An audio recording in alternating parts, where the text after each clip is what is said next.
Hello, my dear students of class 9. My name is Pravin Frank Rajan, and apart from English, I'm going to be teaching you social studies this year.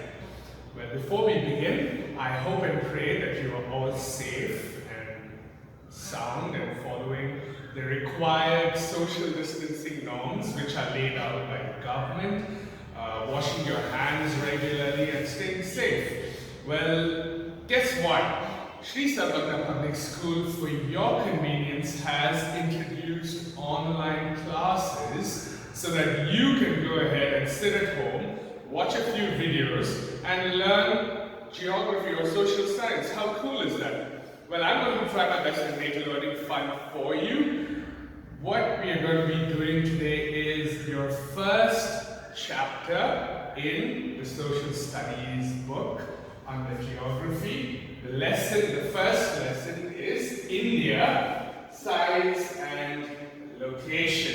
Alright, so we're going to be learning about India, how big it is, where it is located on the map, and various other things put together. So, while the session is being conducted, I am going to be reading out of my phone because I have the textbook on my phone as a soft copy. What I want you to do is to open your textbooks and keep a pencil handy.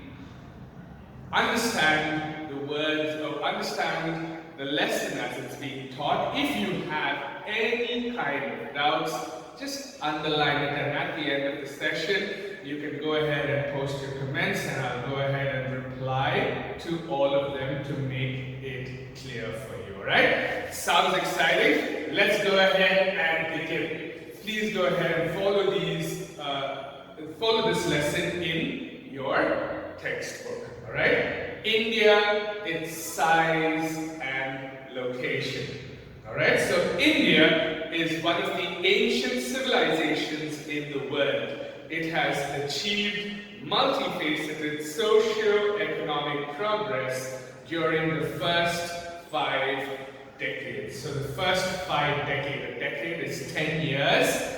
So for the first 50 years, first 5 decades will become 50 years. So in the first 5 decades, India has achieved progress in multifaceted socio-economic progress it's achieved, alright? So in various fields, and multifaceted means many faces, alright? So in many fields or in many areas, India has developed in the past 50 years. It has moved forward from displaying remarkable progress in the field of agriculture, industry, technology, and the overall economic development. India has also contributed significantly to the making of world history. So India's achievements has also contributed to the world history, and that is our contribution as a country to the world. Alright? The first part that we are going to be learning about is location. Where is India located? Alright? If you have your textbook with you, you can see the map of the world. There's a world map there. I also have a map for you. And bring it a little bit closer. Alright, and for you to know where India is on the world map, it is right over here at the bottom part of Asia, of the continent Asia. This is the equator, and India lies just above the equator. Alright, so it is in the northern part, or the northern hemisphere in the world, because it is above the equator. The places below the equator are the southern hemisphere. Alright, you will also see the Tropic of Cancer. The Tropic of Cancer is here, and this line, if you look at it closely, it passes through India. Alright? It passes right here, and it passes through India, almost dividing the country into two. But let's go ahead and read this to understand better. Alright? So India is a vast country lying entirely in the northern hemisphere, like I just showed you in the map. It lies entirely in the northern hemisphere. The mainland extends between latitudes of 8.4 degrees north and 37.6 degrees north, and longitudes 68 degrees 7 east and 97 degrees 25 east. Alright, so this on the map is telling you, these numbers are telling you per latitude and longitude on the world map where India is located. Alright, let's move along. The Tropic of Cancer, 23 degrees and 30 north, divides the country into almost two equal parts, like I told you. Alright, so let's look at a better map of India. The Tropic of Cancer passes by somewhere around this side. Okay, so it passes by somewhere here, and it divides the country into almost two equal halves. Alright? And to the southeast, let me just take that back again. Alright, I'm just going to pull this up for you. Alright, so to the southeast and the southwest of the mainland lie the Andaman and Nicobar Islands and the Lakshadweep Islands in the Bay of Bengal and the Arabian Sea, respectively. So if we look at the map of India, we can see Andaman and Nicobar's islands there, and we can see Lakshadweep as well. This is to the southwestern part, and this is to the southeastern part. Andaman and Nicobar lies in the southeastern part, and Lakshadweep lies in the southwestern part of the country. Now, we will move on next to the size. How big is India? Alright, the landmass of India has an area of 3.28 million square kilometers. Right? So, this whole landmass over here, it consists of an area of 3.28 million square kilometers.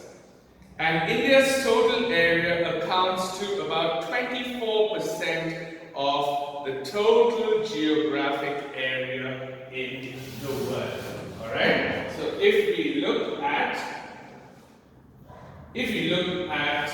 the world map, it adds up to, we look at the world map too, India is a small region here, and it adds up to 2.4% of the total area in the world. Alright? Understood?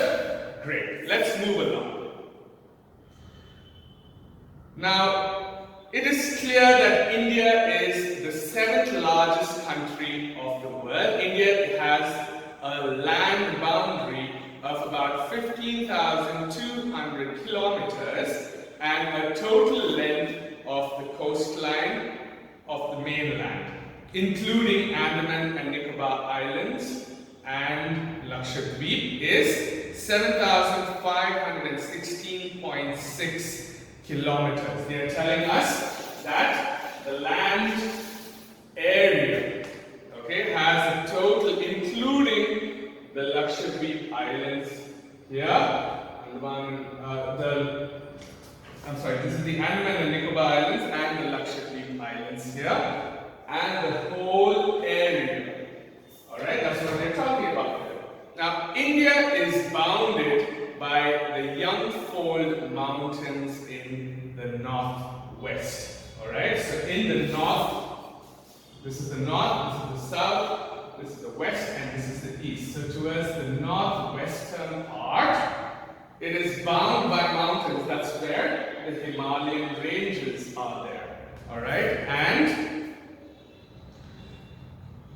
south of about 22 degrees north latitude, it begins to taper, meaning it begins to become more closed in. If it is a wide area and it closes in like how it is on the map here, if you look at this, India, it's a vast region over here, alright? And then it becomes less as it extends out into the Indian Ocean, alright?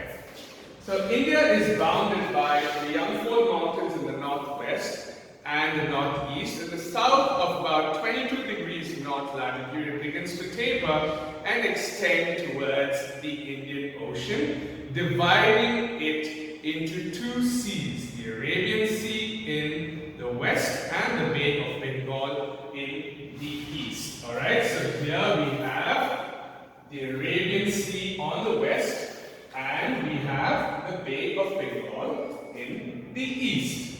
Now, from Gujarat to Arunachal Pradesh, there is a time lag of 2 hours.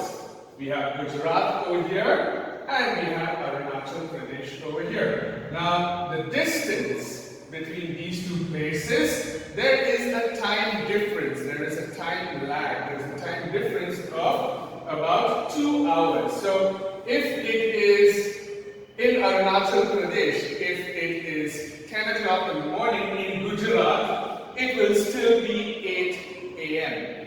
Alright, because the earth is rotating. So by the time this part comes and becomes 10 o'clock, it takes 2 hours. Alright, there is a time lag of 2 hours. And hence time along the standard meridian of India passing through Mirzapur in Uttar Pradesh is taken as the standard time for the whole country. Alright? So because there is a time difference because of the vast area of our country, in Uttar Pradesh there is a place called Mirzapur, and this, because it's almost at the center of the country, the time that is recorded here at this place at Mirzapur is taken as the time for the entire country. Alright?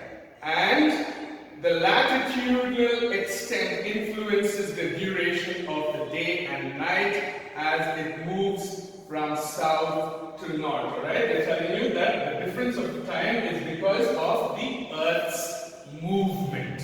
Alright? Let's move along. India and the world. Alright, I'm just going to still keep this up so that it's going to be easier for you.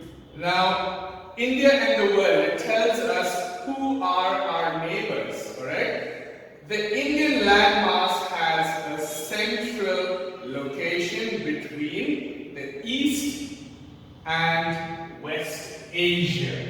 Alright, so we have Asia over here. Let me take a different map. Alright, so we have Asia over here and India. It is at a central location, alright? So it is right in the center. If you look at this, Asia over here, almost at the center. Alright? So it has a central location between East and West Asia, right? So between West of Asia and East of Asia, it is almost in the center. That's what it's saying. And India is a southward extension of the Asian continent, right? So if you look at the continent of Asia here in green color, you will see that India is a southern extension. The landmass of India extends towards the southern part of the Indian Ocean. And the Trans-Indian Ocean routes, which connect the countries of Europe in the west and countries of East Asia, provide a strategic central location to India. So people from here in Europe and people from this side over here in Asia find it convenient because India is right in the center. So if there are any if there's any trade that's happening between these two countries, India is centrally located for them to go ahead and trade. So we can get a lot of people to trade with us. Okay? Now, note that the Deccan Peninsula protrudes into the Indian Ocean, alright? The Deccan Peninsula, that's the southern part over here, alright? It protrudes, meaning it goes out or it jets out or it extends out into the Indian Ocean, alright? And note that the Deccan Peninsula protrudes into the Indian Ocean and thus helping India to establish close contact with West Asia, Africa, and Europe. Alright? So because this part, it extends into the Indian Ocean, it is able to do trades with West Africa and Asia as well. Alright? That's what it means. No other country has a long coastline than the Indian Ocean as India has, and indeed it is India's eminent position in the Indian Ocean which justifies the naming of an ocean after it. Alright, so if you look at the world map, most of India protrudes into the ocean, or the southern part of Asia, where India is located, most of it protrudes into the Indian Ocean. Which is why this part of the ocean, because it also has close ties with other countries as well, this ocean is called the Indian Ocean. Alright? Let's move along. Now, India's contacts with the world have continued through ages, but her relationships through the land routes are much more older than her maritime contacts. Alright, so what it's saying is, what it means is, India has more number of ancient land routes. So people traveled and came to India through land routes more than they did by coming and taking sea routes. Alright, so that's the maritime contacts. Alright, the various passes across the mountains in North India have provided passages to the ancient travelers. Alright, so the mountains in the north of India around this side have provided a lot of passages for people to travel and come into our country.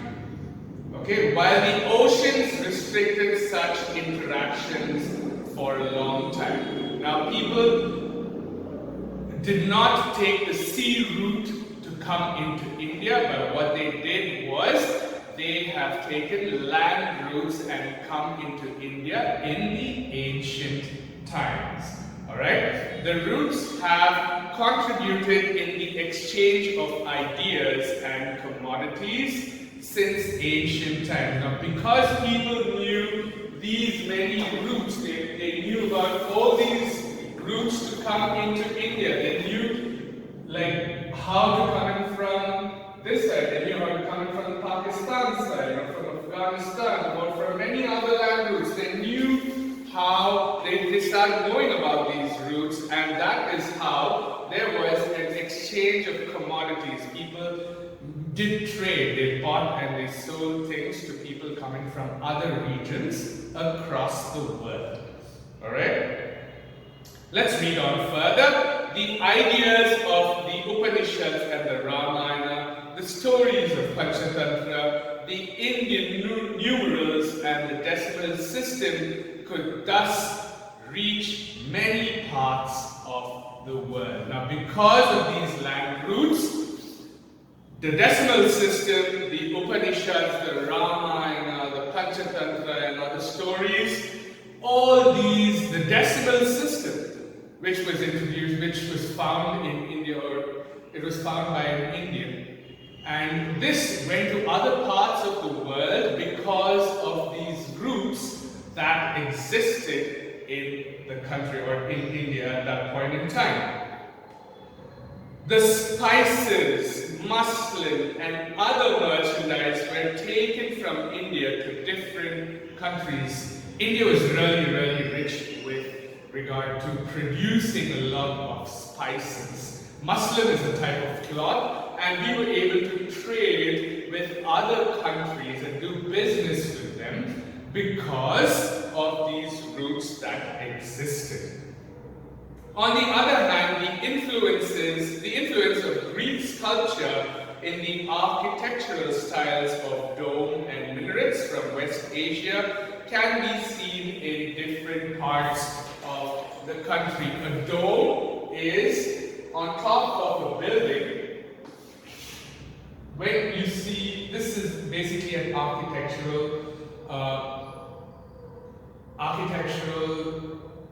highlight of how buildings were built during that time. If you've seen on top of a building, say this is the entrance, some buildings will have domes like this, and some of them will also have probably some minarets like this, alright? So this long slender poles are called, these long slender structures are called minarets, alright? You generally will see them in a mosque. Alright, and this was very prominent. Architecture also came in because of these roots that existed in our country. Alright, and let's move on to the next topic. India's neighbors. Alright, I'm going to put up a map for this so that we can see who our neighbors are. Alright. So India occupies an important strategic position in South Asia, right? So as we saw on the world map, India is in the southern part of Asia. So it is a very strategic position. It's a really, well, India is located in a really wonderful place strategically so that it can go ahead and do a lot of things like trade and bring in ideas and also send out ideas from here so that other people can follow the good values that we have in our country or the ideas that we have in our country. Now, India has 29 states and 7 union territories, alright? So India comprises of a total of 29 states and 7 union territories. India shares its land boundaries with Pakistan. Pakistan is right here. Afghanistan is right here. We have Tibet and China, which is somewhere around this side here. Alright, and then we have Nepal, which is also part of China. Right. So India occupies an important strategic position. India has 29 states and 7 union territories, and India shares its land boundaries with Pakistan, Afghanistan, and this is in the northwestern side, and China and Tibet around here, and Nepal and Bhutan in the northwest side. I'm sorry, Nepal and Bhutan in the north, and Myanmar and Bangladesh in the east. So if you see this is towards the northern part. So we have Bangladesh and Myanmar over here. This is towards the eastern part of our country. Our southern neighbors across the sea consist of 2 island countries, namely Sri Lanka and Maldives. Alright, so we have Sri Lanka here, and the Maldives Islands are somewhere around about here. Alright? Sri Lanka is separated from India by a narrow channel of sea. So if you can see this country of Sri Lanka, it's not colored because it's not a part of our country. So it is separated by a narrow, small little piece of sea which is formed by the Pak Strait. Alright? And the Gulf of Myanmar, while the Maldives Islands are situated to the south of the Lakshadweep Island. So Lakshadweep is here and Maldives is situated to the southern part of it. Alright, India has had strong geographical and historical links with her neighbors, meaning it is geographically and historically, it has very strong links with all these countries, alright, in the past. Look at the physical map of India, right? It's asking us to look at the physical map of India and note how India stands apart from the rest of the world, alright? So I'm going to get you this world map. You can see how India would be different from parts of the rest of the world. I hope you enjoyed this lesson that was done for you today. If you have any questions, please post it in the comments below. And if you have any doubts too, please make note of them and ask me these questions. We will go ahead and do the exercise for the lesson in the following sessions. I hope you enjoyed this session. Thank you for watching.